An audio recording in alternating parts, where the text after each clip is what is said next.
Who's got the rocket launcher? I say we blow it up. Now fire that thing.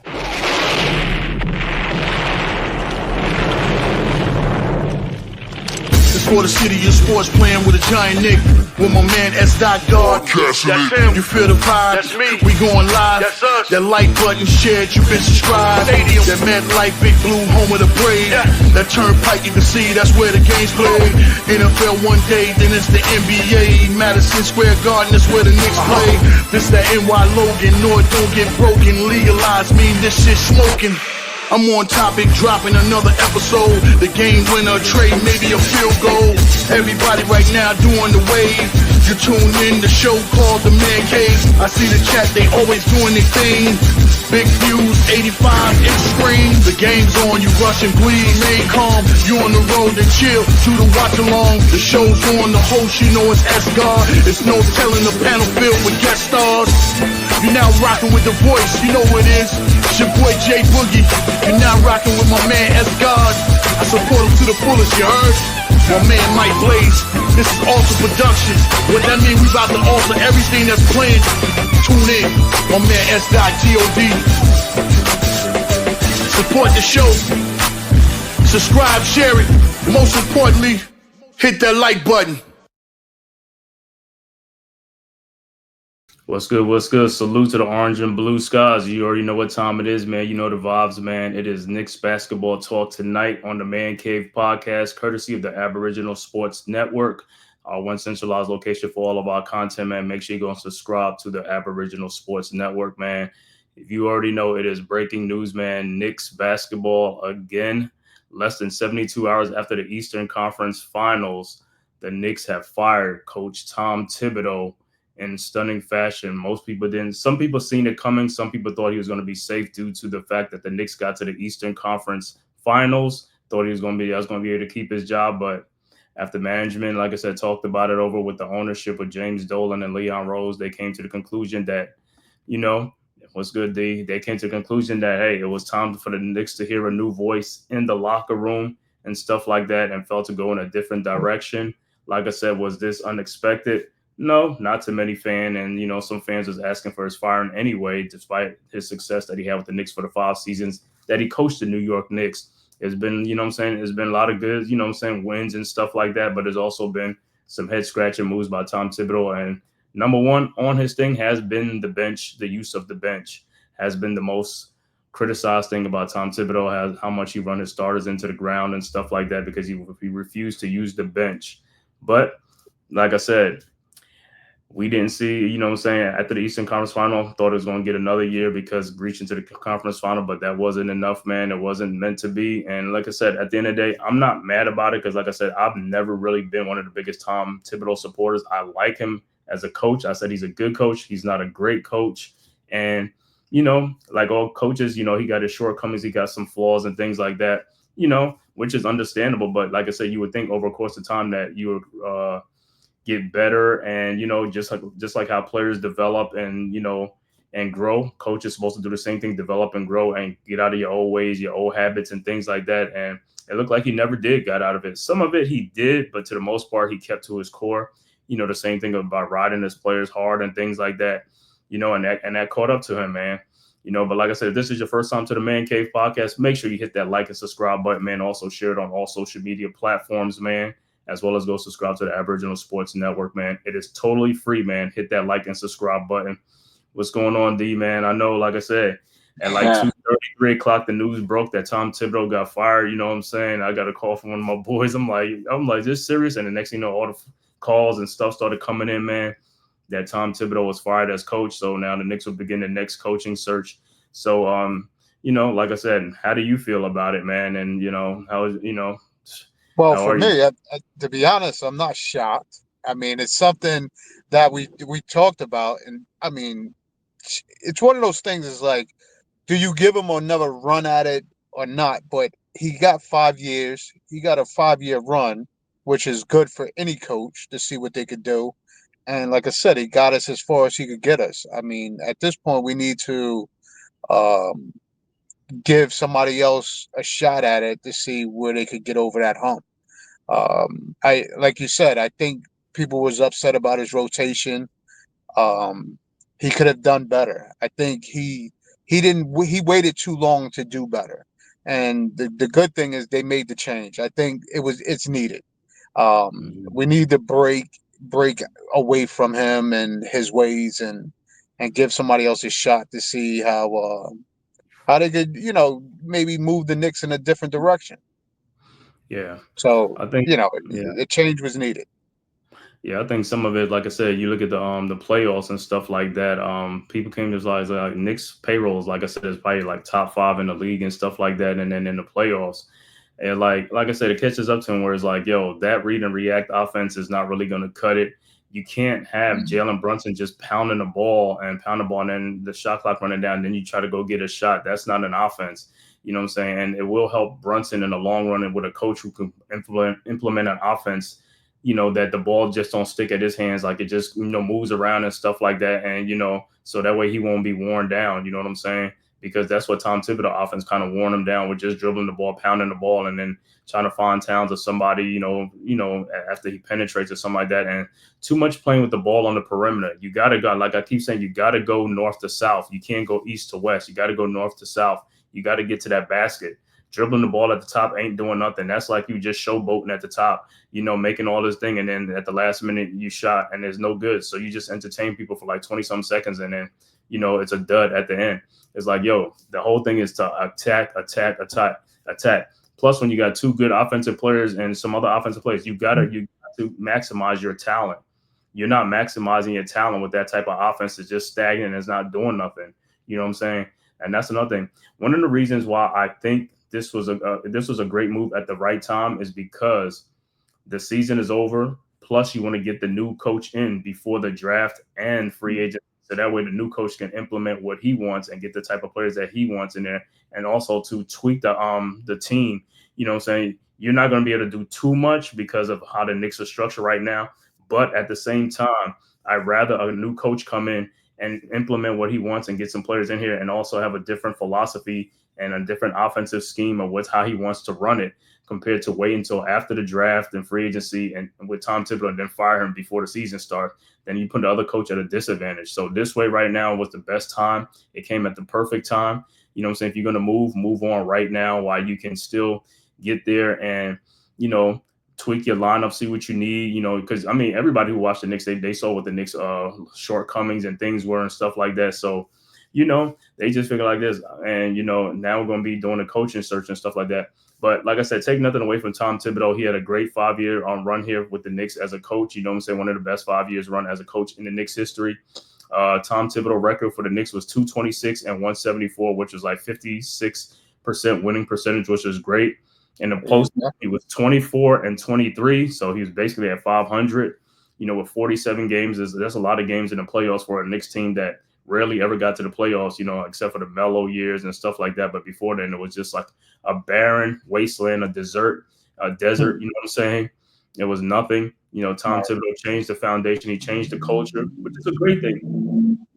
He changed the culture, but like I said, while his time was here, I always figured that he should have got himself an offensive assistant coach that would implement the offense and run it. You know what I'm saying? Tom Thibodeau is more of a defensive coach. This other offensive coach would have implement the offense to be a more efficient offense. Like you see Indiana runs, like you see probably OKC, these other teams. They don't just pound the ball and stuff like that. They move on offense. They maximize their players. Their players are constantly moving, doing something. That's why it's wearing teams down. When you bring in bench players, you're playing 10, 11 guys.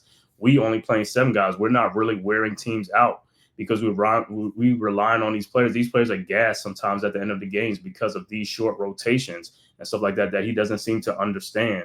You know what I'm saying? That's why I say you got to play more guys early in the season to get more confidence in these guys and build their experience. And also, their play will develop even more the more they play. But sitting on the bench is not really going to, get these guys in game and NBA experience shape, but just sitting and watching. Yeah, sitting and watching is good for a little period of time, but you need game action to actually go in there and do it. It's almost like when you're in like you're an electrician.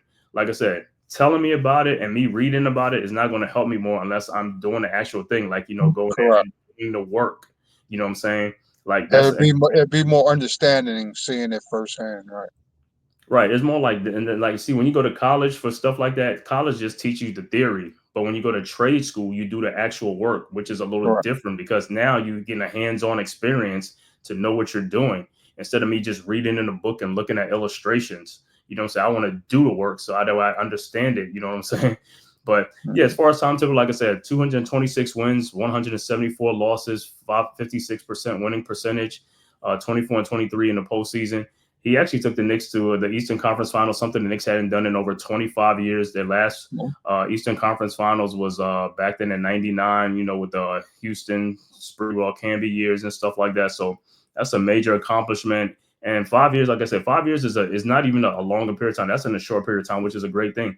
So in the Knicks' first season, he won 41 games. Second season, won 37. Then he won 41 again. Then he won 50 games and then 51 Yeah. games this season and stuff like that. So after, I mean, so he was getting consistent because, like I said, before Tom Thibodeau came, you know, the Knicks was winning like 23 games, 21, you know, stuff like that. They were just in and out of the lottery, things like that, you know, right after the Melo years and stuff like that, you know. So don't get me wrong. Like I said, all things ain't bad with Tom Thibodeau. Like I said, he did what he could do for the Knicks, man. Like I said, he turned the foundation around and stuff like that. So I have to give him praise and thanks for that, for doing that for us, because when you came to the Knicks, we were a laughing stock.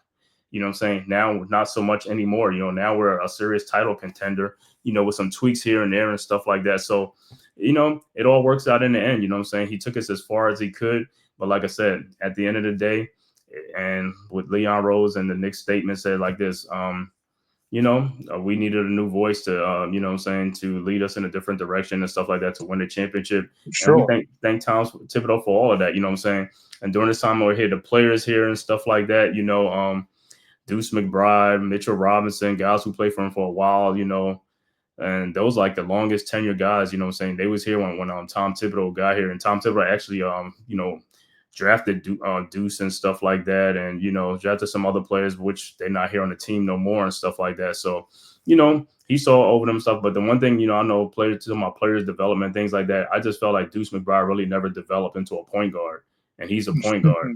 You know what I'm saying? He's more now like a combo shooting guard, but he's supposed to be a point guard.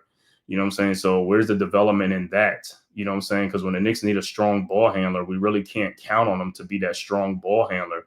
It's like we only have one ball handler, which is Brunson, on the whole team. You know, these other guys they can handle the ball a little bit, but they're not really sure-handed. We need some sure-handed guys to handle the ball, handle the pressure, to take more pressure off of Brunson. And like I said, Tom Thibodeau's offense, like I said, it's a read and react offense, which everybody knows. I don't know what the hell that is, a read and react offense. I never really heard of that before. You know what I'm saying? Everybody who played basketball, you know the whole offense is motion, flex offense, you know, what's that? Princeton offense, 4 high, 4 low, you know what I'm saying? Things like that. Maryland, UCLA, whatever you want to run, you know what I'm saying? The triangle offense, a little variations of the triangle, Right. but I never heard no read and react. It's like, what is that? And then on defense, he comes with a what is that? The drop coverage. What the heck is a drop coverage, bro? What are Well, you listen, dropping that's what for? I was listening to you say he was a defensive specialist. I was trying to see what defensively did we do throughout any of these series where the defense of what we need, who we needed to stop was we just put our best defender on him to say, yo, we're going to defend you one-on-one and try to stop you. There was no But help yeah, side defense that helped any of that. right, but like I said, the Knicks. I mean, Tom Thibodeau, to his credit, like I said, as a defensive coach and stuff like that. I mean, with the Bulls, you know, the Bulls had a lot of great defensive teams, and then the Timberwolves Yeah. didn't really have it because they had young players, so they really haven't. And then the Knicks, when he first got there, the Knicks had some gritty players, was playing defense like the first couple of years and stuff like that. But then they changed to a finesse team. So you know Mm, that's not Tom Thibodeau's suit. You know what I'm saying? He's more of a defensive coach, but like I said, they changed the team, but he was on there. But he was the coach on the team. He should have been like, no, I need to keep this player. I need to keep this player, that player, that. Because most of the good players, like I said, in the NBA, they're not two-way players. They're only offensive players. They're no. not a defensive player. And when you get like that, it's just like, that's why you have to balance your team. Like on defense, a starting five, if you have one defensive player, yeah, I mean, one bad defensive player, you can mask it a little bit. When you got two bad defensive players, it's very hard to mask it, especially Mm, when a defensive player is that center position, center, power forward. and the point guard. The point guard, you can mask that a little bit with other perimeter players, but that anchor in the middle is like, if he's soft or he's not a good defensive player, it's going to kill everything. And that's what was happening with the Knicks in the playoff with Karl-Anthony Towns. And you saw the Knicks' two best players, teams was putting them in defensive pick and rolls all the time because they knew these guys was terrible on defense. And that's how they scored a lot of their points, by getting those open shots, mismatches, and stuff like that. And those guys were not moving their feet. And another thing is, like I said, the thing with the Brunson defense, that show defense is just terrible. I don't know who told them to play that just show and then go back and run back to who. You're not running back to anybody because somebody has your man already. So you're just basically leaving a man wide open you're running away from. It's like it's just one of the dumbest things that I've ever seen. I could watch and be like, here we go again. Here we go again. It's just like this, another dumb defense. Like a show defense. I played the little thing yesterday, you know what I'm saying, with some of the Knicks highlights and stuff. And when I just saw that thing, it's just like, yo, it's just dumb. When they look at film, it's like, what are you looking at film? What are you looking at? Do you not see what you're not doing right? It's like, and that was another thing with the defensive assignments. They said a lot of players going frustrated with, Cat and stuff like that, not being really held accountable for his defensive lapses and failure to play defense and stuff like that, man. It's just like ridiculous, man. And that's what I was saying, like over the years with Tom Thibodeau as a coach, he lets his star players get away with murder as far as on defense. He doesn't really hold them accountable. Yeah, they're good on offense. They can score points, but they're not really held accountable on defense. And they give piss poor efforts on defense. And I think players, even though the players are playing, players get mad about that. It's like, yo, man, why are you doing this? It's like, bro, we play defense good for like 20-some seconds, and then here you come, and then you let up at the last minute and foul a play for no reason. You know what I'm saying? That defeats the whole purpose. We just played hard for 20-some seconds, and then you just like fouling a person, or you just whiffed and the guy just goes in for a layup because you don't want to move your feet. You know what I'm saying? But like I said, man, as far as like the Tom Thibodeau thing, like I said, less than 72 hours, man. This even before the NBA Finals, is the Knicks done took center stage again. With this firing, like I said, it wasn't something that wasn't coming. You know what I'm saying? Some people have seen it already. But another thing with that is Tom Thibodeau was given an extension at the end of last season. And his extension was supposed to kick in after this year, which will be $30 million guaranteed. So the Knicks have to pay him the $30 million guaranteed. So he leaves out the door with $30 million that they're going to have to pay him and stuff like that. No way. Yeah, he goes, it's a $30 million extension that's supposed to kick in like beginning of this season coming up, because he signed it at the end of last season, which will keep him as a coach for the Knicks until 2027. You know what I'm saying? So yeah, they fired Tibbs, but they still owe him $30 million. But that's always the case with a lot of these teams. They end up firing a coach that they owe money to and stuff like that, and they got to pay these coaches and stuff, even though they're not on the roster no more. They're not coaching the team no more and stuff like that. This is like another Larry Brown situation over here. Yeah, well, the only difference is at least Tibbs coached for 5 years. You know what I'm saying? Larry Brown only coached for a season. Larry Brown's had a 5-year contract, which he only did 1 year, and he was gone. Right, and then he was fighting the Knicks because they didn't want to pay him his whole 50. But bro, you signed a 5-year deal, and after 1 year they got rid of you. So you trying to get them to pay you for 4 years of doing nothing?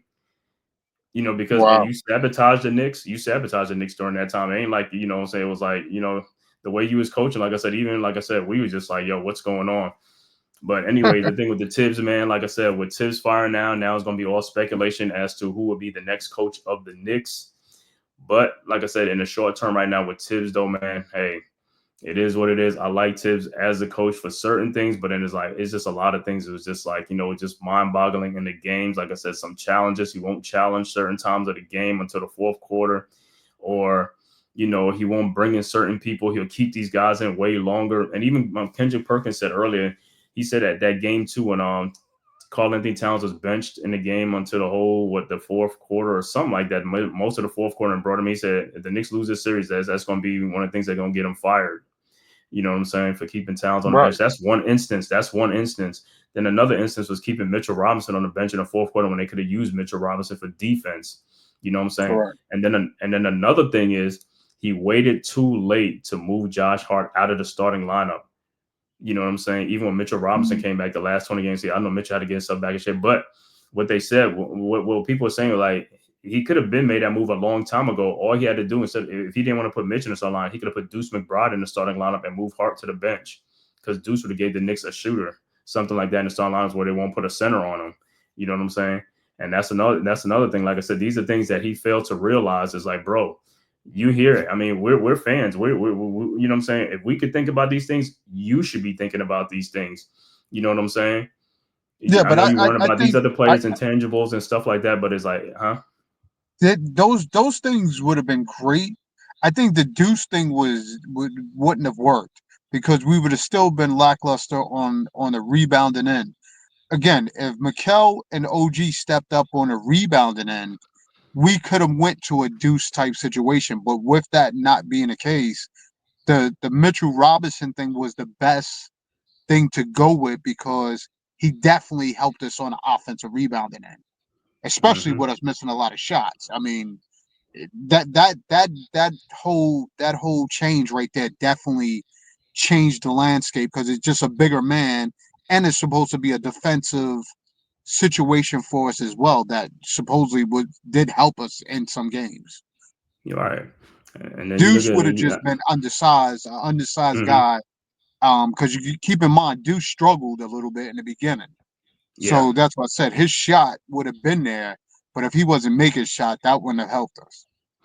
Mm-hmm. And then, like I said, Well, even the firing of Tibbs, man, a lot of people say this was kind of unexpected, but this ain't the first time that it's happened. You know what I'm saying? Other right. instances, like like look at Dwayne Casey. He got let go with the Toronto Raptors after the playoffs or something like that. He got let go. Who else? Mike Malone, like a lot of these Mike dudes. Malone, Taylor Jenkins, a lot of guys. Depends on what the firing was. And then you look at Mark Jackson when he got let go, and they put Steve Kerr and Mark Jackson got those guys to the playoffs and all that stuff. And with the Right. Splash Brothers, so this ain't the first time that it's happening, but I think it's just like more recent. But like I said, the Malone thing was like about a month before the playoffs when they fired him. So that was shocking. Malone and Taylor Jenkins, when their teams was fighting to get into the playoffs, they fired both of them. You know what I'm saying? Mm, Compared to like if their teams is mathematically out, then I can understand it. But and when Mike Malone got fired, his team was third seed in the West. They were the third correct. seed when he got fired 3 days before the playoffs, which is crazy. But like I said, the thing with Tibbs, like I said, his was at the end of the season, man. Well, like I said, going into next year, I guess they look at it as like, hey, next year's coming up is like, hey, what other moves can we make to help the team and stuff like that? You got to look at all aspects of the team when you're looking at it. You got to look at the coaching, you got to look at the player development and things like that. They all go hand in hand, to see what went wrong. And if you got some players on the roster who you think can help you, you'd be like, you know what, we got to tweak this. We got to do something. You know what I'm saying? So it wasn't just like the Tibbs thing, but it was just like an overall different variations of it and stuff like that. But the thing with Tibbs, like I said, this wasn't, like I said, as me, like I said, my boy D, other people, like I said, this was like Knicks fans. It's like, yo, we kind of figured this was coming, and people have been calling for a while now. You know what I'm saying? So it wasn't like it was anything bad about it and stuff like that. So it's all good, man. Well, No, let's bring it's in. not what it's. That's one of those things that no, if we succeeded and moved on to the finals, I mean, come on, I mean, it was it's a shot in the dark. But the fact of it is Yeah, that we definitely needed more from him, coaching wise. Yeah, what's And good, he Matt? wasn't there to deliver that. 2128, man. Thanks for joining in on the panel, me and D, man. I'm gonna make What's this happening, bro? AD. I'm gonna make this quick, Cave, as to why I Okay. think Tibbs got fired. It boils down to basically his handling and disciplining or lack of disciplining Cat for his defensive mess ups. I mean, Mm-hmm. you go back to when the two were together in Minnesota. He went hard ass on Cat, basically pounding him, with disciplining him every time he screwed up on defense. Mm-hmm. Right? And that's what Mm-hmm. got him the pink slip within a few years in Minnesota. Now, Cat comes back into his fold and he tries the opposite approach. But the problem is when you be a hard ass to everyone else on defense and not to one player because you're afraid of, because you're basically on the edge of a knife with your relationship with him, Mm-hmm. you look like a hypocrite. Right. I totally agree with you. And you know what the funny irony thing is? I mean, somebody put in a thing on Twitter is like Cat done got him fired 2 times. He Wow, got him fired in listen, Minnesota and he got him that's fired a in New good thing York. to look He at. said Cat got him fired. So that's what happens when you play with a cat, right? When you play with a cat, you know what I'm saying? Cat Dewani, too hard and he'll salute to the scratch chat, back. Dewani.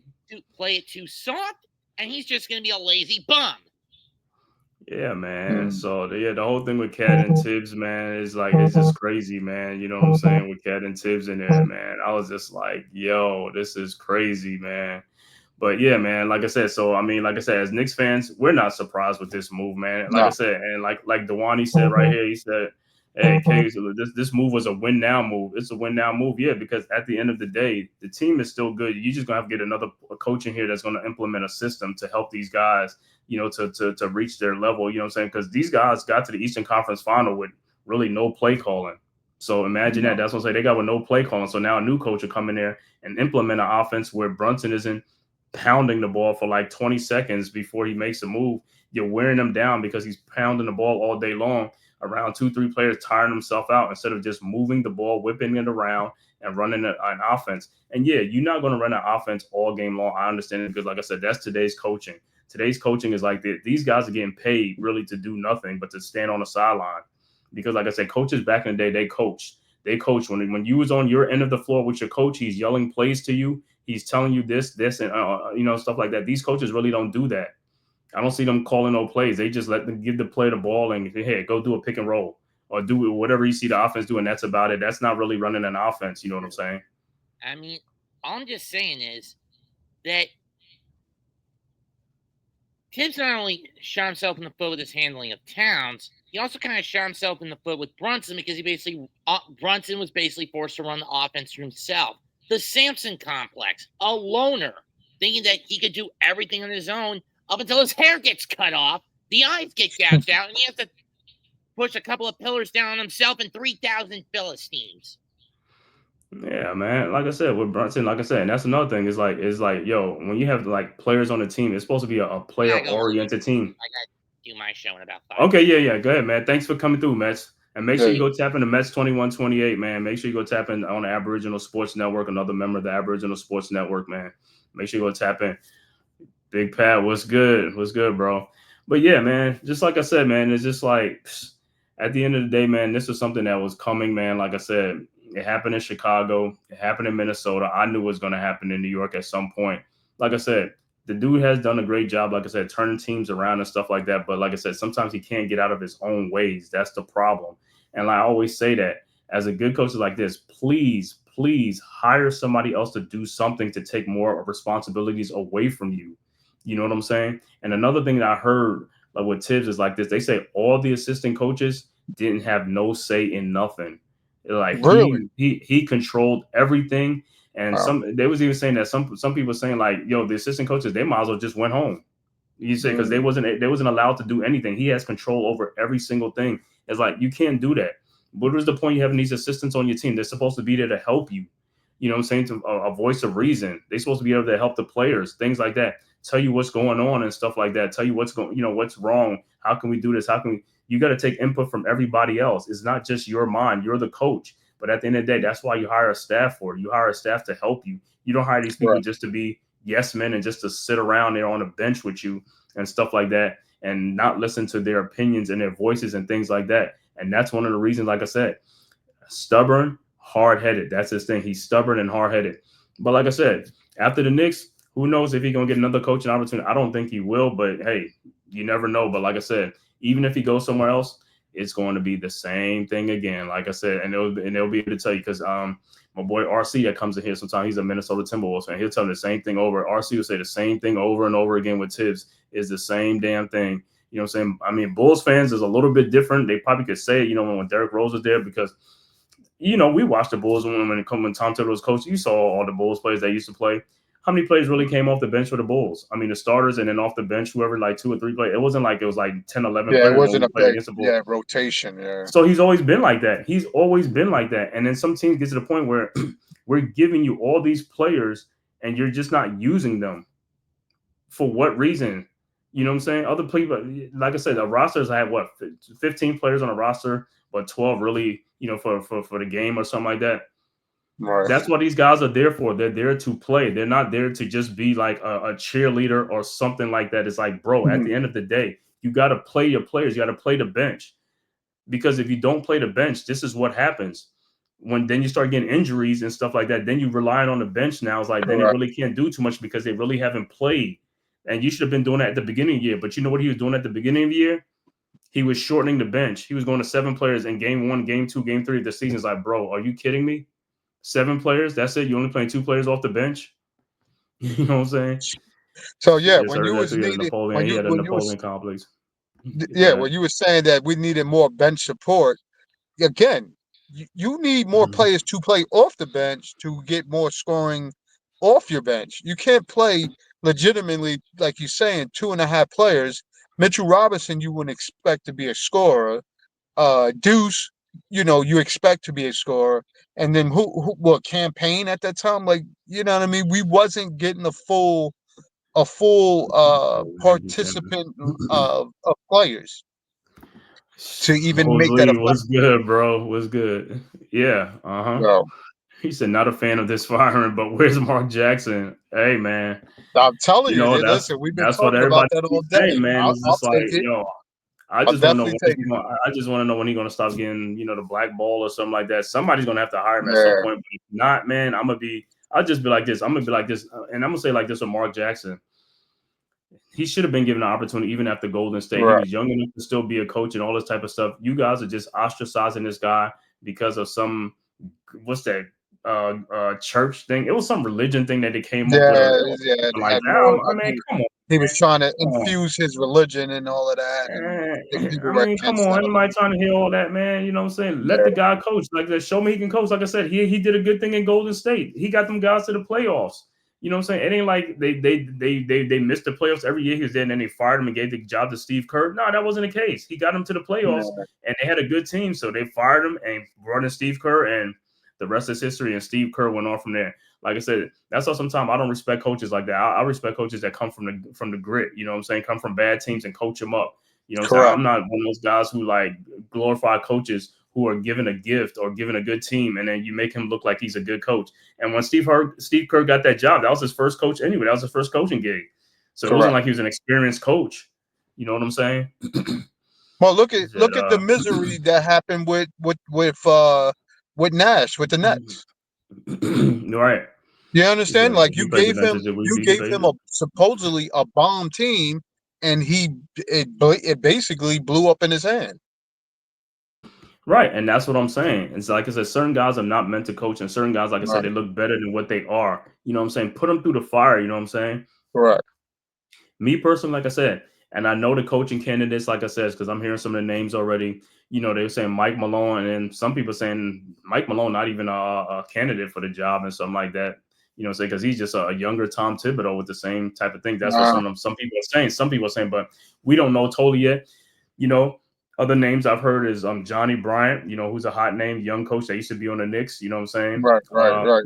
And they were Younger. saying like with Johnny Bryant when he was on the Knicks, RJ Barrett, Emmanuel quickly loved Johnny Bryant. They said he really developed them. They said Julius Randle, even I heard today, Julius Randle said like he was one of the few guys on the team that really could get to Julius Randle, talk to him and stuff like that. That he listened to was Johnny Bryant. He thanked him when he was on the Knicks, for Johnny Bryant when he's on the Knicks. So it's like it's things like that you hear about that you don't know about it until you hear about it later on. You be like, oh, okay. So he had a hand in doing this because Johnny Bryant was a young guy. He could play with these guys and in practice and all that stuff. He's young enough. You know what I'm saying? These are the coaches we got. These guys are like senior citizens. Come on, man. These guys ain't like running no fast breaks and no running no 5-on-5 with these guys. They just stand on the sideline talking. You know what I'm saying? Right. So it is what it is, man. But like I said, Mark Jackson, everybody, like I said, Mark Jackson, like I said, I won't mind giving Mark Jackson a shot. You know what I'm saying? Here in New York, man, I think he would be great too. Like Pat said, man, you know what I'm saying? Mark Jackson would be great for you guys. Yeah. Hey, what do he got to lose? He got some star play. He got Brunson. He got what you call it. He can run an offense. You know what I'm saying? And like I said, he will hold players accountable. You know what I'm saying? He ain't just gonna let them just do whatever they want to do out there. You know what I'm saying? So hey, give Correct. him a shot. Let me see some other names. What was some of the other names that I heard? Mike Budenholzer, from the Milwaukee Bucks and the Phoenix Suns, Atlanta Hawks, and stuff like that. And I know, ain't no retread, no Frank Vogel, no way, no how. You know what I'm saying? Nah. Nah. Mike Brown, no way, no how. And like, the funny story with Mike Brown is like, he was LeBron James' first head coach, and like I said, and I always used to joke with you, like I was like, man, Yeah. that dude ain't even coaching. He's just walking with a Pepsi on the sidelines. He's not even coaching, man. He ain't even got a coach. LeBron is just doing everything. And what happened? He left there. He got fired. He went to Sacramento. He got fired. He gets just like, I think he was at the Lakers or Golden State. One of them, he got fired. I'm just like, bro, Correct. yo, enough with these retreads, man. Then I heard like, Jay Wright from Villanova. You know what I'm saying? That's what some people were saying, but I don't know how true that is. These are just names and stuff like that. But and then some people saying like the Knicks may have a coach in mind already. That's why they went ahead and did this. Who knows? If they got a coach in mind already. I don't know. But like I said, the timing is kind of perfect for me because it's right before the draft and free agency. So like I told you before, so that way the new coach can tweak the team and see what he wants to do and give him an opportunity to do something to make some changes that he wants to make. You know what I'm saying? So, I'd rather do the coaching now than after the draft. Correct. It sets the tone early for any upcoming trades or free agents, whatever the case may be that the Knicks want to put into works now, so that the coach will have basically their squad going into the season.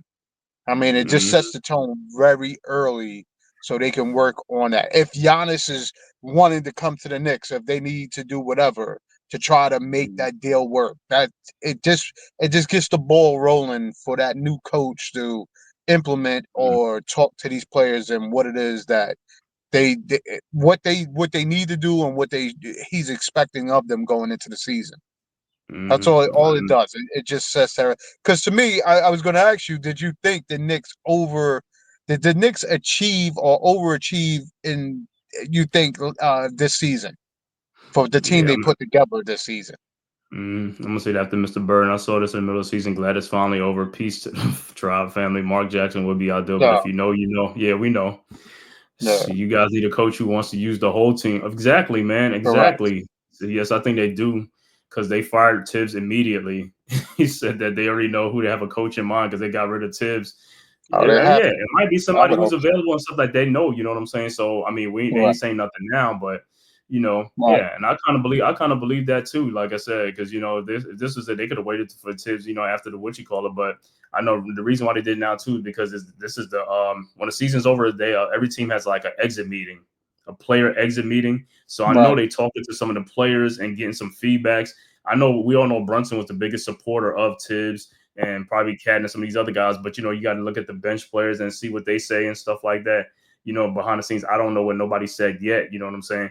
But if you look at some of the interviews, and they kept going back to some things that even like Mikal Bridges said towards the end of the season. Remember when he made that comment about, let some of the guys from the bench play? You know what I'm saying? It's like, it's telling signs in the season. And then Deuce McBride at the end of the playoffs, during the playoffs, then when the Knicks got eliminated, he said, some things were exposed that we've been doing all season long. And that's what Deuce McBride, and they kept playing that thing over and over again.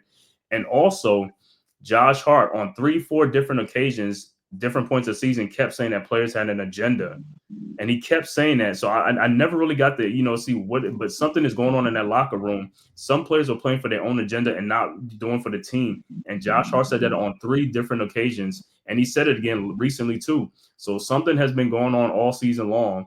You know what I'm saying? And of course they're not going to air the dirty laundry out. And that's why he keeps saying that. He's like I said, if you say one time, yeah, okay. But if you say 3 different occasions, then it's like, okay, what's going on? What is going on? And, the players, they could tell you like exactly at what point in some games that things happen that you see players was playing selfish or they wasn't doing things for the team. You know what I'm saying? We can't pick it up. We just be like, man, he blew that defensive assignment. But it's like that's why it's like, it's things like that. It's like, he really didn't buy in or he didn't want to do it and stuff like that. But he keeps saying that. I really want to know what Josh Hart mean by it. I wish it could just come out what he was really talking about. And it probably will, since they're going to have a new coach now and stuff like that. You know what I'm saying? So, yeah.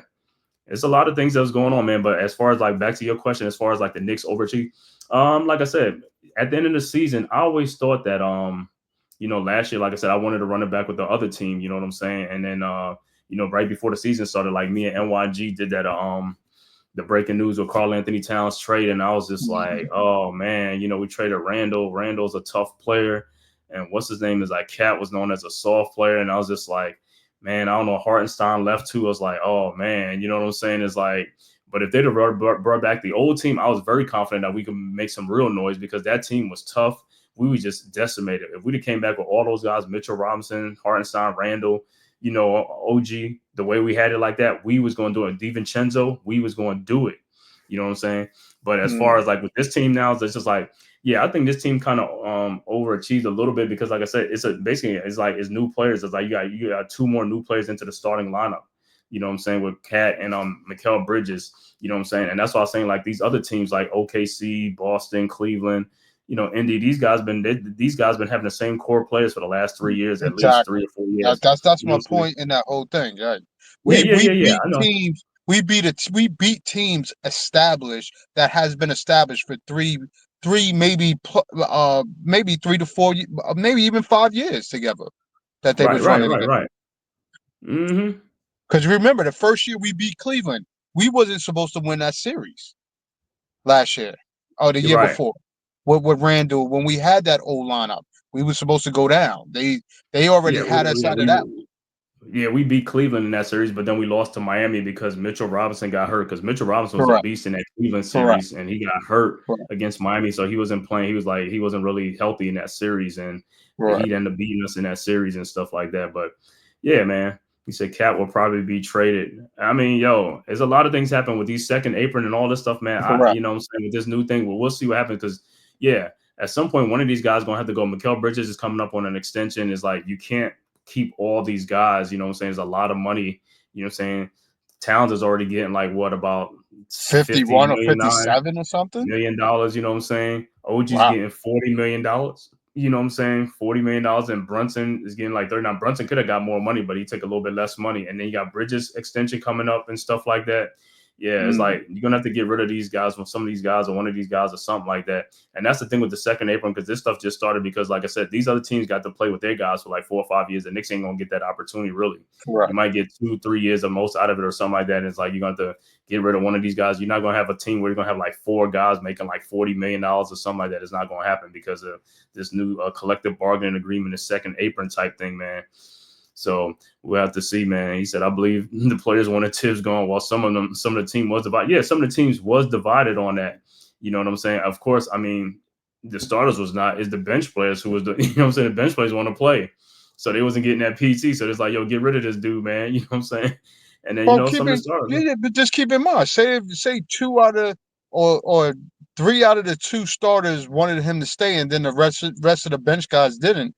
Yeah, it's going to be undivided in that manner. That's why I think it was made.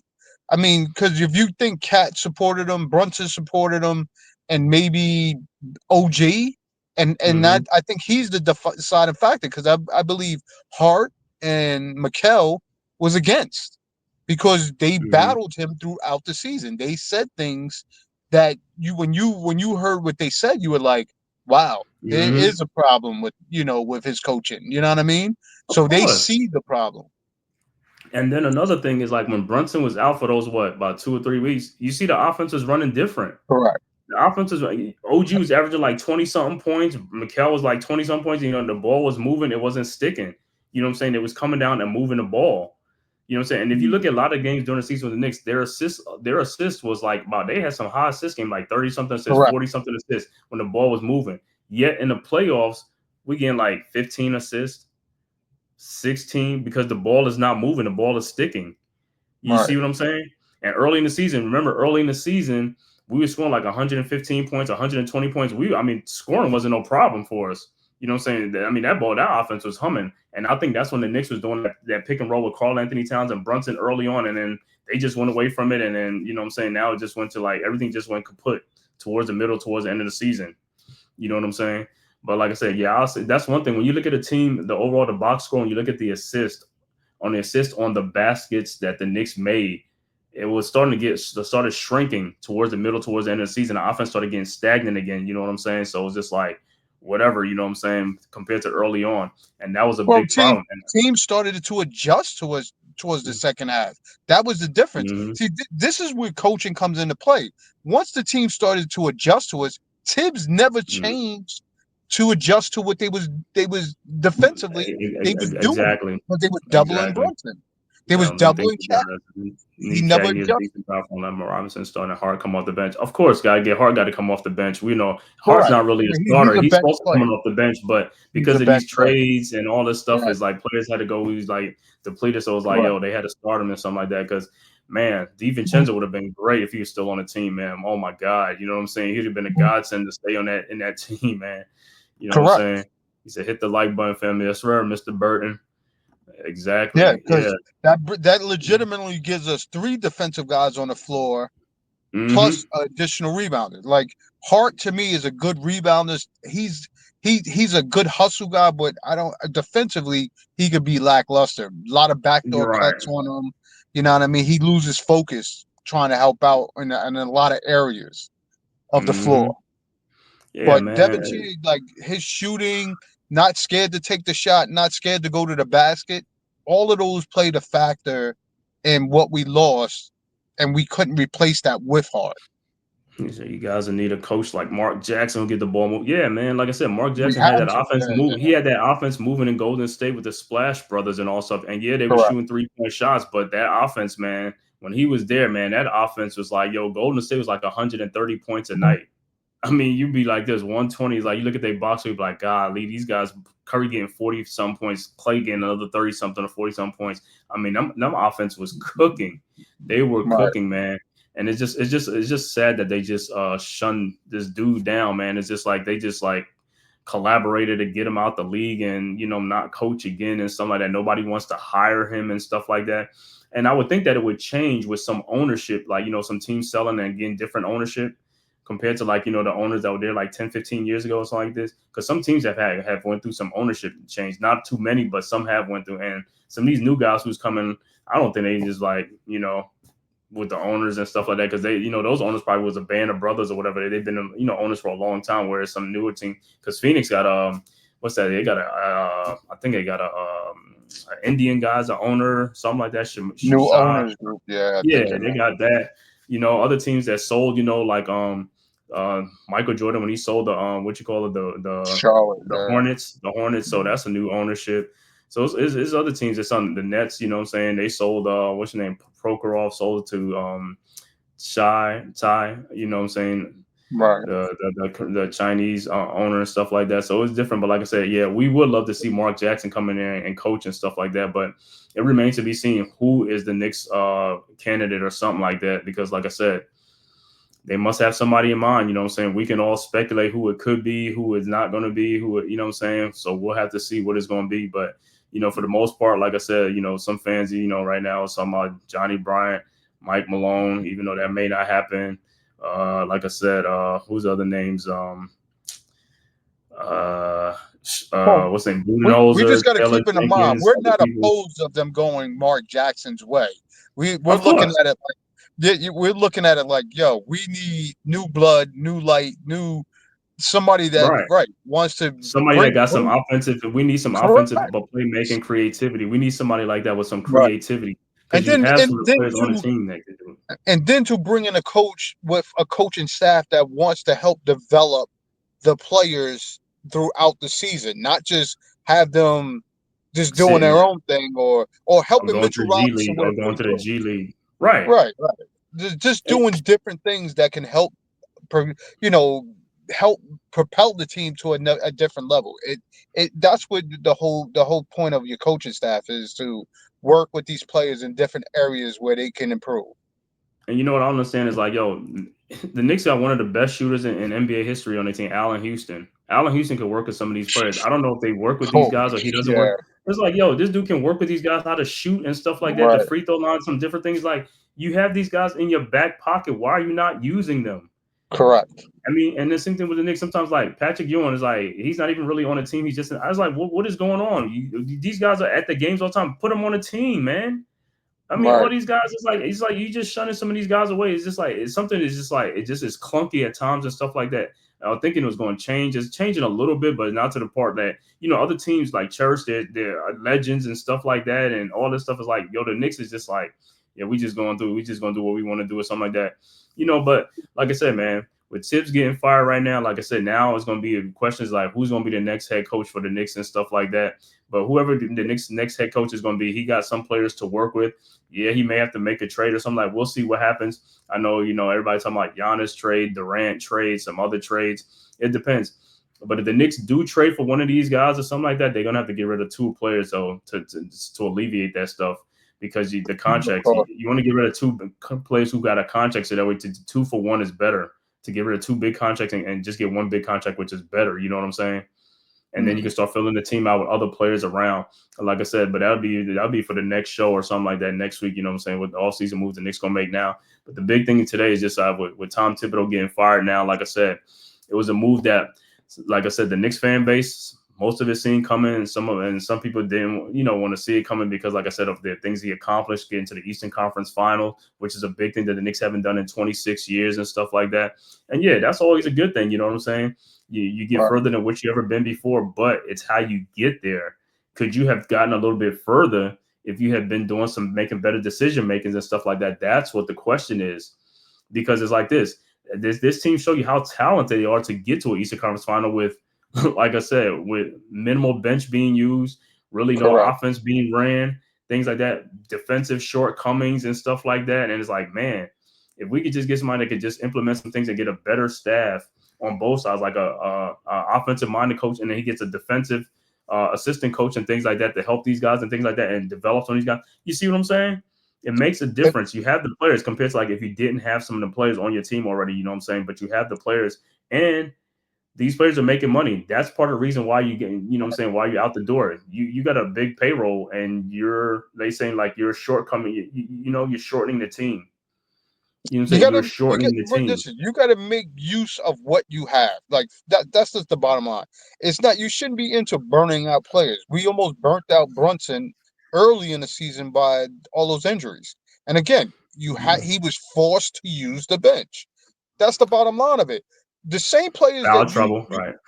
Right. The same players you used when you had an injury is the same players you should have used coming off of that. Why keep burning out the same player when you know he could be injury prone or susceptible to a even worse injury because you're burning them out?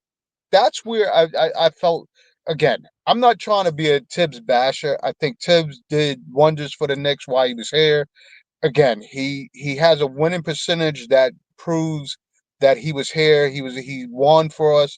But the fact is, to get over a hump, to achieve what you need to achieve, you have to change. You have to adapt to change. You have to do different things and trust the process. If that was the case, if he was using more of the bench and we were losing, then I could be like, all right, well, you're doing something different and you're trying to make it work. But listen, we went down and down because you didn't want to change from what it is or add to what was needed to make that process work for you. And the proof is in the pudding. When you put in different players, we changed the difference in some games. And that proved that it was you, not the team. All right. So And the only listen, the only reason why things happen is because of 2 things that happened was injuries and foul trouble. That's the only reason that's the only thing that changes his mind and perception is injuries and foul trouble. Because if them dudes don't get in foul trouble, they don't get injured. Oh, they playing. Right. And like I said, you can have a player hobbling and stuff like that. He'll still keep him in the game. I was like, why are you keeping the guy in the game? Take the guy out the game, put somebody else in the game. He's overlooking. Put somebody else in the game, bro. I mean, the guy showing like, yo, just like that. What's that injury that Cat had in the playoff where he hit his knee and we like, oh, Cat got to leave the game and all that stuff. And I thought Cat was coming back in to shoot free throws. He put him right back in the game. I said, bro, what are you doing? This dude just holding his knee and all this type of stuff and is limping off to the sidelines, and you put him right back in because so they looked to see if it was a flagrant foul, and they say it wasn't something. He come back to shoot free throws. Nah, he ain't come back to shoot free throws. He come back because he believed in the game. He said, you have to let Cat go. It's just something about Cat I don't like if you're trying to win a championship. Yeah, Cat, the things. Right, you guys have a decent benches. We've been saying that all season long. We've been saying, yo, there's guys on the bench that can play and help this team. He's just not playing them. I'm talking about he don't have confidence. Bro, what are you talking about? You don't have confidence in him. You don't have confidence in him because you're not playing them. Right. You know what I'm saying? And don't give me that thing about practice. What you see in practice, I don't want to hear about what you see in practice, man. You know what I'm saying? Play the guys. You know what I'm saying? What do you think these other teams? You think these other teams? They saying like, oh well, he ain't do too good in practice today, so we not gonna play you. I don't know. Like, and these guys playing 10, 11 guys off the bench. I mean, 5, 6, 7 guys off the bench. You know, and these guys are killing us off the bench. Everybody coming in scoring like 8 points, 3 points. By the time you look, is what they got 40-some points off the bench, 50 points off the bench, and we're just like, what? Coach, what's good? Peace and blessings. What's good, my brother? What up, Coach? Trade Cat and go get another veteran big man and some 3-point shit. Y'all, yeah, oh, of course, Coach. Yeah. You sounds reasonable. Yeah. No, don't get me wrong. That's what I said. That's what we're gonna have to tweak the lineup and stuff like that. You know, you're gonna get some shooters and stuff like that, man. Like I said, but our main thing, we gotta get a primary secondary ball handler, you know, to help Brunson take some pressure off of Brunson. Well, somebody that can hinder the ball. We do have that in Coley, so we gotta play Coley. But that's what I said. But there's only one way to find out you're gonna play this guy. Like I said, well, the next coach. That's what I say. Well, we ain't gonna have that problem right now because now we have another coach, and that's another thing. Sometimes in free agency, if Tibbs would be here, some guys probably won't want to come in free agency because they be like, I'm not even gonna play. Right. And I think that's part of the reason why what's name didn't come to the Knicks. Tyus Jones, he went to Phoenix. He went to be a starter, but he could have came in here to the Knicks if he knows he's gonna get some minutes. Because usually everybody who's a backup, they're gonna get like 20-something minutes, 25 minutes. The Knicks wasn't giving that. Knicks probably only giving like 10 minutes off the. That ain't nothing for nobody. And the players signing small contracts, they want to prove a year. They want to get, they want to prove so they could get a bigger contract. If I'm coming here and not given an opportunity, why am I going to come here on a 1 year, $3 million deal like Cameron Payne? And I'm only playing, like I said, I ain't doing good, but I ain't playing. It's like he's not really going to get a bigger contract. You see what I'm saying? Now, if he's playing 25 minutes and 30 minutes and he can average like 10 points, 11 points off the bench, 12 points, yeah, he's going to get a better contract. That's why you sign a low contract to get an opportunity to showcase yourself. But if you're not given the opportunity, you're not going to take it. And, players know that. Players are like, well, the Knicks don't really play their bench too much. Yeah, how much minutes I'm going to get off the bench? You know what I'm saying? So they talk. But now when the Knicks get a different coach, it's going to be different now. Players are like, oh, okay. We're going to get a guy who can play guys off the bench. And also, like I said, just like we talked earlier, like I said, with the 3 rookies, them guys could be playing. Kolick, Dadier, and Hukporti.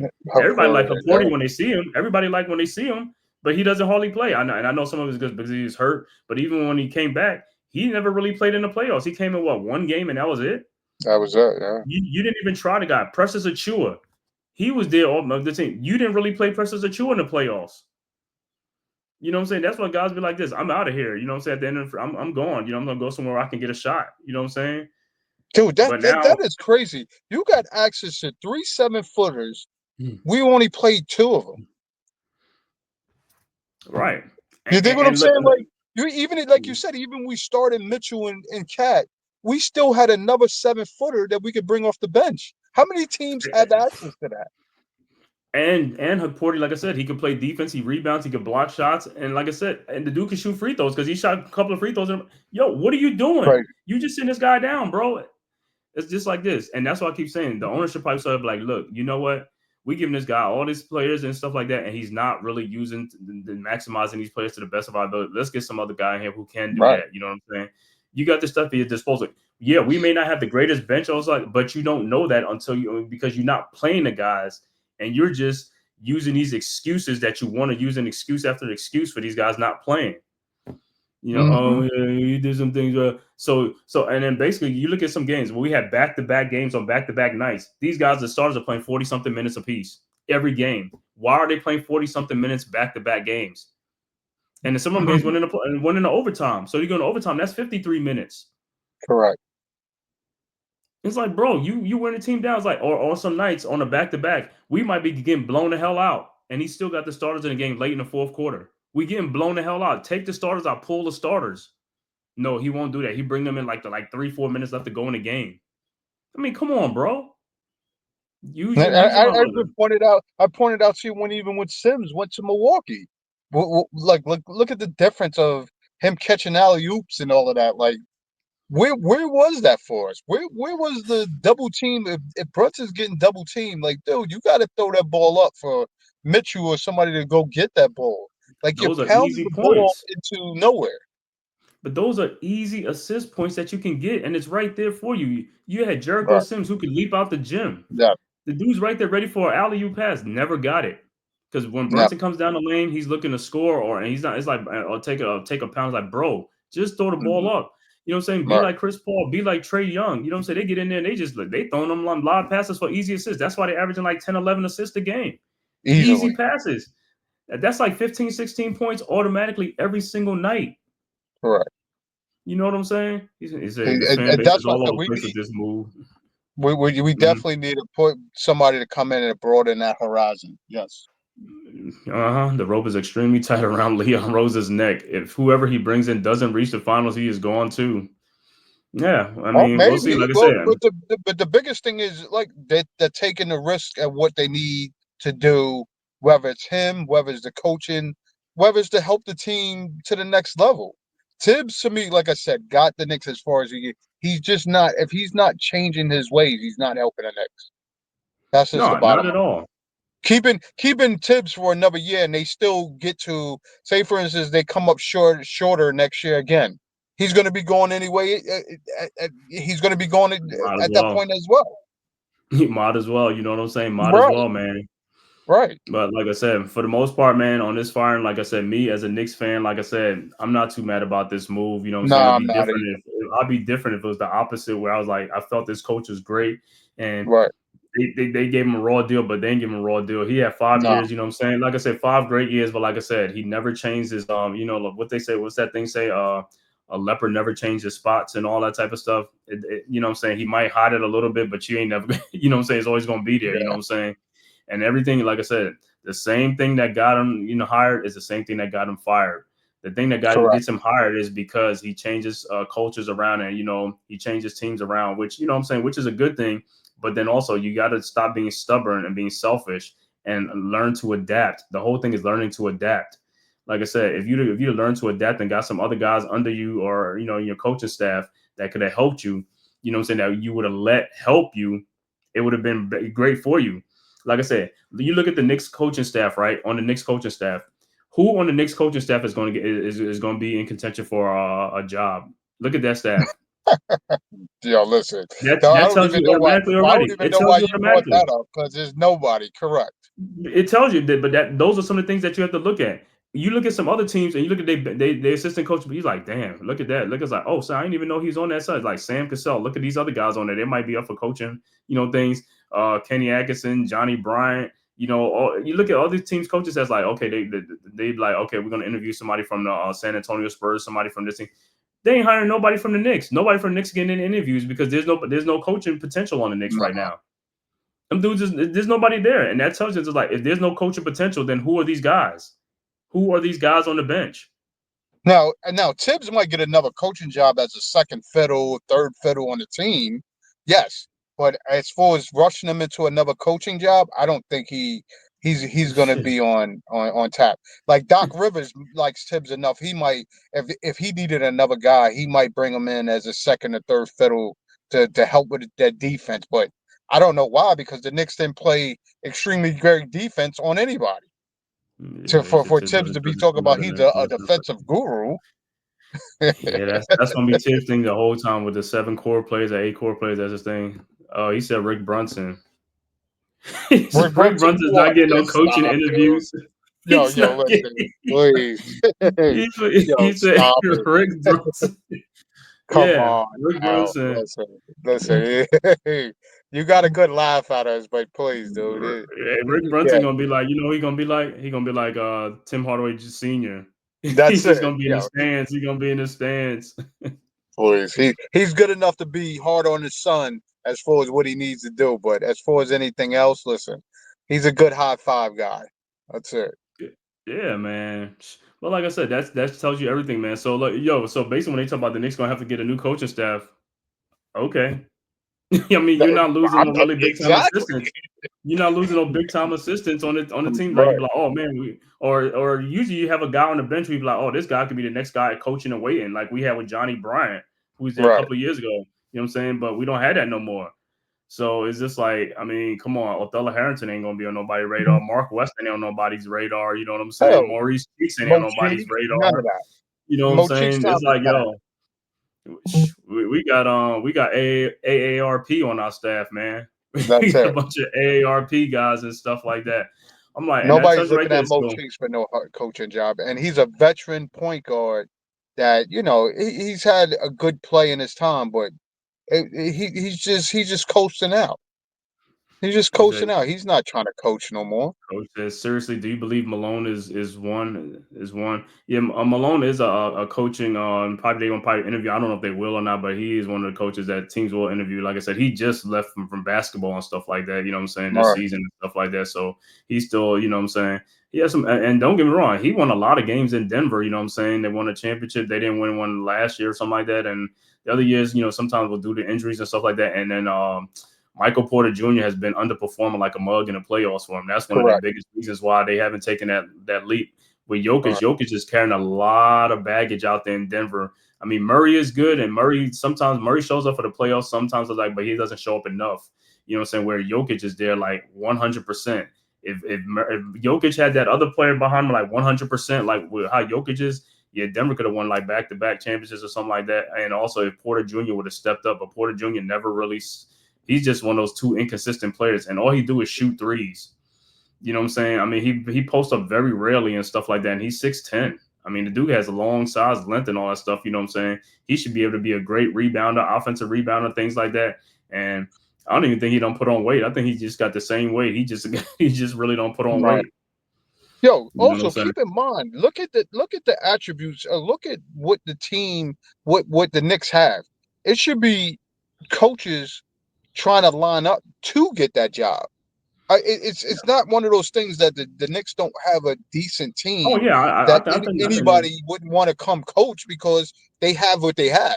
You know what I mean? Like, stop. We're assessing that. Oh, Mike Malone. Why wouldn't Mike Malone want to coach the Knicks? I mean, they have pieces. It's not like he's starting from the ground zero trying to build the team up. It's basically there. Yeah, and I think the one buffer that the Knicks have now is Leon Rose, because if it wasn't Leon Rose, if it was some janky GM that then it'd be no, because they'd be like, because everybody talking about James Dolan still reigns supreme over there, but I think Leon Rose is the buffer now, so it's like, okay, we could probably work with a GM that can get me the players that I want, you know what I'm saying, compared to a GM who just like, you just gonna do what I tell you to do. But I think Leon Rose worked good with the coaches, and say if there's a certain place that he can get them or they want or something like that, that's fine. I think he'll do that. And like I said, Leon has done an admirable job in these 5 years. Bro, to be honest, I don't know if Rose really wanted to fire Tibbs. I think he got his hand forced in that area. But the fact of it is that if we could get somebody in there to work with the team that they want to establish and play the players they want to play, then yes, then we don't run into the same situation. Maybe we run into a better situation. That's where the toss-up comes in. Again, I mean, I don't think Tibbs had a bad team. I don't think even the guys we saying on the bench, like, dude, you just didn't play the mugs. Like, I understand the mixture of you put this guy with this guy, maybe they don't play well. Yeah, but that's the whole point of your coaching the team, to see what matchups or what players play good together, and you're supposed to do that in practice. And So that's what I said. Like, yo, listen, I again, I'm not a Tibbs hater. I love what Tibbs has done for the team. I just think that it's time to reach another level or reach another stage in what the Knicks need, and they have to make this move. This is a move he definitely needed.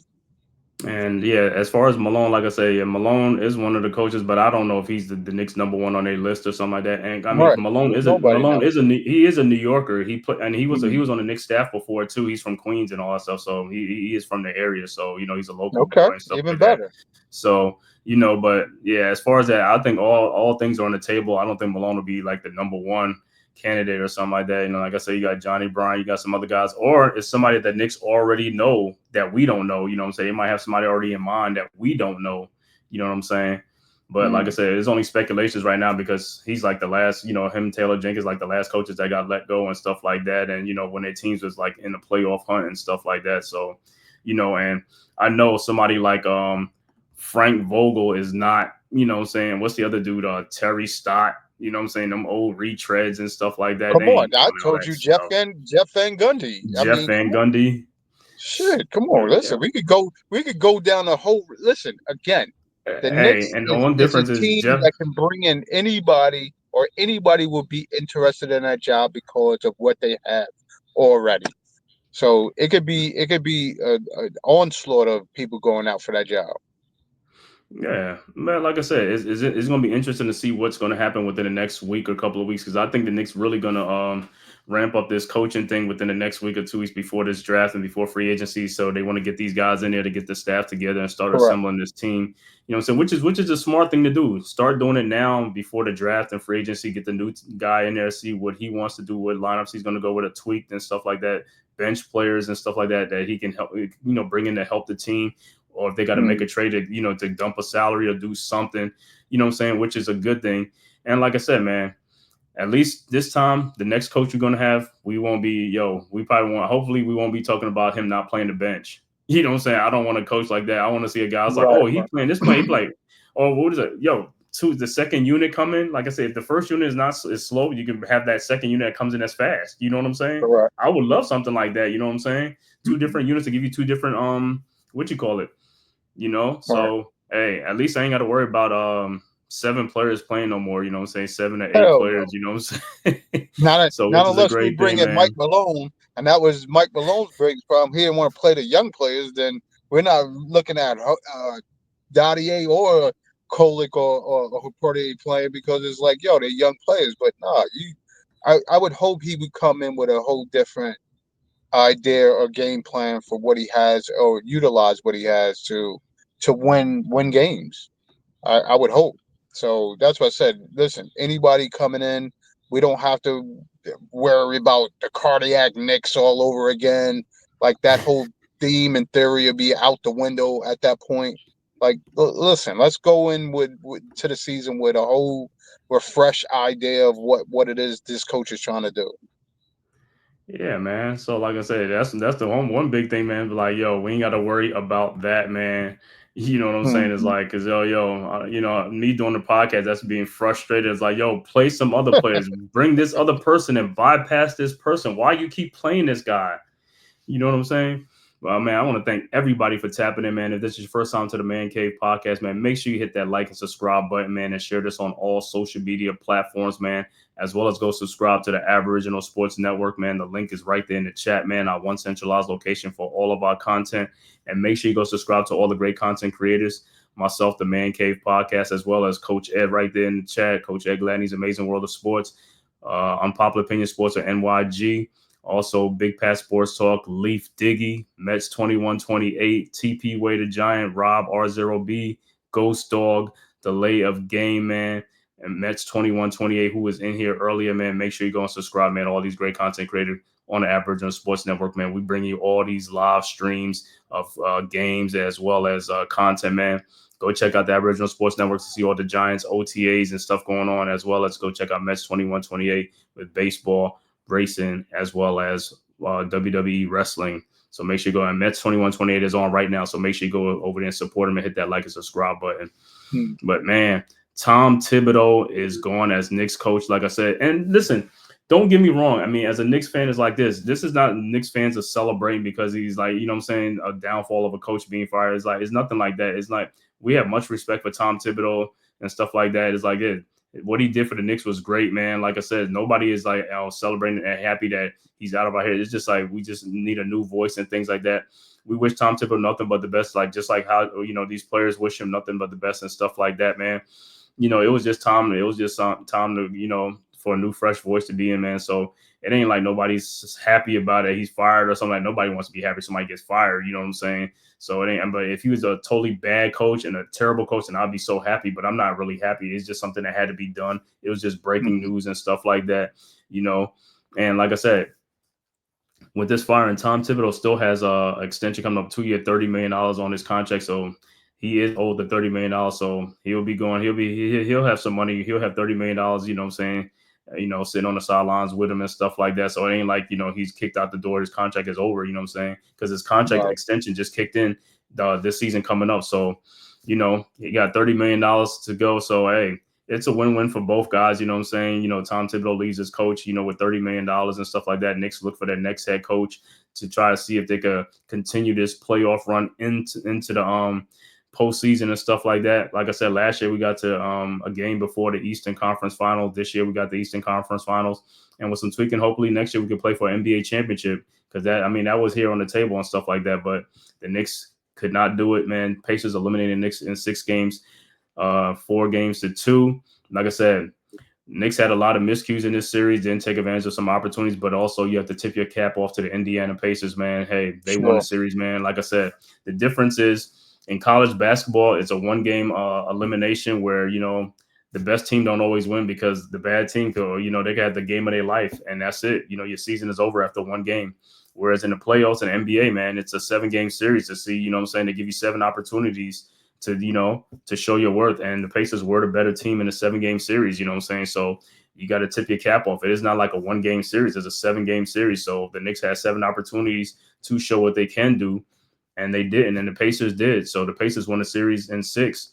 So you got to tip your cap off, even though it hurts. You know what I'm saying? They done eliminated us 2 times in a row, but maybe 3rd time is a charm for us next year and stuff like that, you know. But like I said, we will go into next season with a new coach, new coaching staff, and we'll see how these players develop, you know what I'm saying, and what moves the Knicks make in the offseason. You know, next week I'll be back on here again, Knicks at night, you know what I'm saying, talking about that, what's next for the Knicks after the new coaching hire and what's, you know, the players you want to see develop, what's going to happen and stuff like that, you know. So it's all good, man. We not, like I said, it's not a somber day in New York, man. You know, it's all Knicks content creators is all over right now talking about, you know, Tibbs fired as coach. You know what I'm saying? Some people didn't believe he was going to get fired because of what he did, got us to the Eastern Conference Finals, which if you really think about it, like I said, if you didn't even watch sports, you think about it, you'd be like, you know what? It's like, how can you fire a coach after he wins it? But, you know what I'm saying? If you've been here for 5 years and you see some things and see some signs and things that have still been lurking and stuff like that, you can understand why as a Knicks fan. And even people who is not Knicks fans, they can always see that, because, I mean, the dude has a reputation, so everybody knows that. Nemar, what's good? I mean, do you think the Knicks hired Johnny Bryant? Yeah, we talked about that, and Johnny Bryant would be a coaching candidate, like, you know, for Knicks and some other teams and stuff like that. I mean, I would love Johnny Bryant, you know what I'm saying? So I would keep Rick Brunson. And just because a new coach coming in, he might keep Rick Brunson on staff, you know, with Jalen Brunson. He so might keep some of them, he'll keep some. He should keep some players on the staff and stuff like that. You know what I'm saying? They're gonna bring their staff. They're gonna bring their own staff, but you know, I don't mean they're gonna get rid. You know what I'm saying? So rid of everybody. Yeah, but like I said, Johnny Bryant is a hot name right now, and I think he's a finalist for the Suns job. I believe the Suns, so the Phoenix Suns and some other teams. But hey, the Knicks will be right in there right now. Like I said, he was here in New York for a couple of years and stuff like that on Tibbs staff and stuff like that. You know, so we'll see what happens, man. Like I said, but you know, like I said, the Knicks will ramp up that coaching thing within the next week or 2 weeks, man, before this draft and free agency, I believe, so they can get this staff intact and ready, you know what I'm saying, to get these guys going and see, you know, also for the players too, like who's going to be their new coach and what new systems they got to learn and what they got to work on and stuff like that, you know. So, hey, like I said, the firing came at a good time. Like I said, if it came like after the free agency and the draft, then I'd be like, oh, man. So the new coach will he's just going to have to work with what he has. He ain't got no choice to do anything, you know what I'm saying, or implement what he wants to do and stuff like that, man. But, man, I want to thank everybody for tapping in, man. Nemar, thanks for tapping in.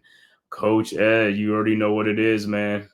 Also, Unpopular Opinion Sports NYG, Big Pass Sports Talk, man. Thank you guys for tapping in.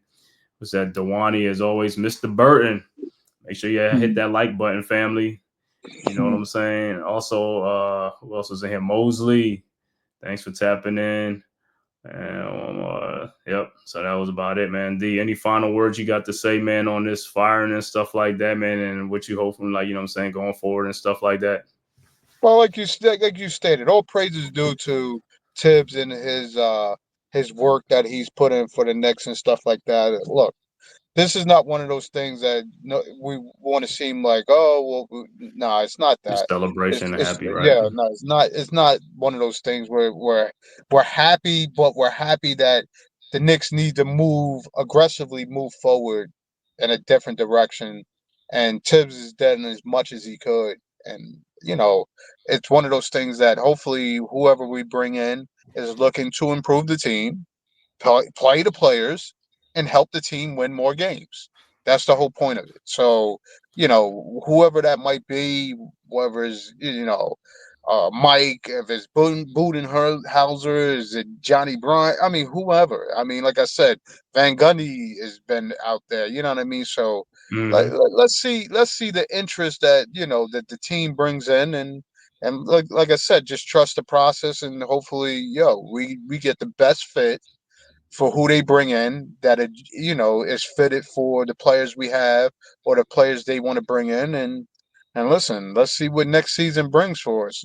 That's the exciting part of being a guy that follows sports, or just being a part of a team you love, just to see what improvements or what is there that can improve the team. So listen, this was a great season. I tip my hat to a lot of guys, like I said, that came in on the fly, like Cat. Listen, y'all can say Cat is soft. We could say a lot of things, but Cat played in some games. Did he show up every game? No. But listen, we got to expect there's going to be definitely ups and downs and stuff like that for any player on the team, whether it's Mikal, whether it's OG or Brunson. There's going to be games that in and out of it. It's just up to the other players to step up to see where they can help carry that team as well. And we have enough players that should be the case. So hopefully we get a good coach that can, when one player is down, is propel those other players to step up to help bring us through that game. So that's what I'm interested to see as well. So, man. That's all I have to say. And also, man, your team is stronger when you have more depth. You know what I'm saying? When you use more players than just a certain amount of players and stuff, just like 2 or 3 players, your team is more stronger. Like I said, when you have like using 10, 11 guys or something like that, where, you're getting points from everywhere, you don't know where to attack and stuff like that, instead of just being, very limited off the bench and stuff like that. What does Neymar say? I'm hearing Suns might finalize Jordan Ott. That rumor is out there. That's the assistant coach from the Cleveland Cavaliers, also Jordan Ott. You know what I'm saying? So, hey, we'll see what happens. He said that's the rumors that's out there and stuff like that.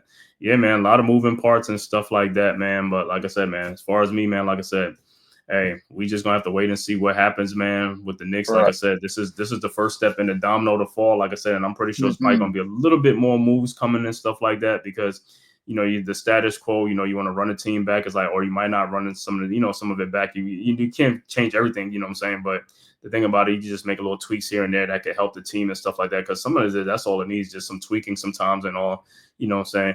And like, guys in and out of the starting rotation, you know what I'm saying? You can insert like hard out and put somebody else in there, and then you might have a shooter in there and stuff like that. And it might be a totally different offense, and the ball is moving, so they look totally different. You know what I'm saying? Because as long as you're scoring to put pressure on the defense, and then you got guys coming off the bench and stuff like that, tiring them other guys out too on the other team and stuff like that, or, you know what I'm saying? It makes for a good, man. But like I said, man, I want to thank everybody for tapping in, man, on this Man-Cave podcast. Escott, your host right here with D, talking Tom Thibodeau getting fired, the breaking news and stuff like that, man. Like I said, less than 72 hours after the Knicks get eliminated from the Eastern Conference Finals, the Knicks make another move, firing their head coach, Tom Thibodeau, and now we'll be looking to hire a new coach. But like I said, Knicks still owe Tom Thibodeau $30 million or something like that. So all is not lost. Tom Thibodeau will still have $30 million going out the door with him and stuff like that.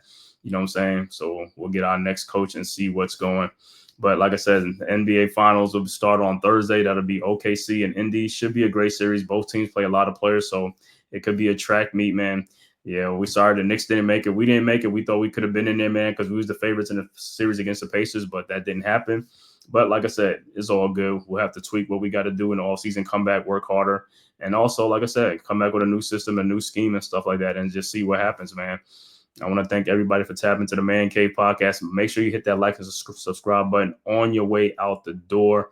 Man, it costs you nothing. It's totally free, as well as go subscribe to the Aboriginal Sports Network. Like, so I'll be back here Monday doing Knicks at night, you know what I'm saying, talking Knicks and stuff like that. D probably on too and stuff like that. So make sure you tap back in Monday night, man, at 7 o'clock or 7:30 p.m. Till then, man, thank you guys for tapping in. Peace. Who's got the rocket launcher? I say we blow it up. Now fire that thing.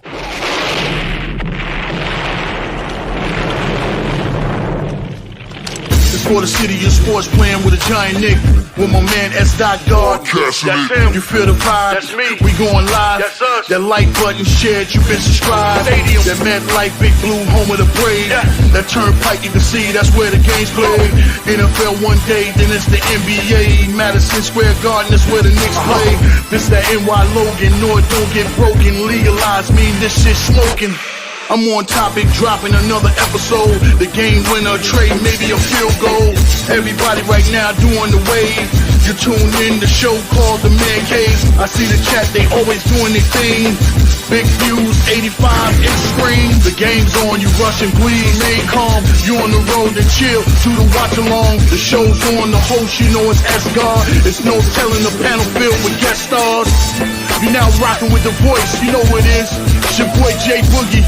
You're now rocking with my man S-God. I support him to the fullest, you heard? My man Mike Blaze. This is Alter Productions. What that mean? We about to alter everything that's playing. Tune in. My man S.God. Support the show. Subscribe, share it. Most importantly, hit that like button.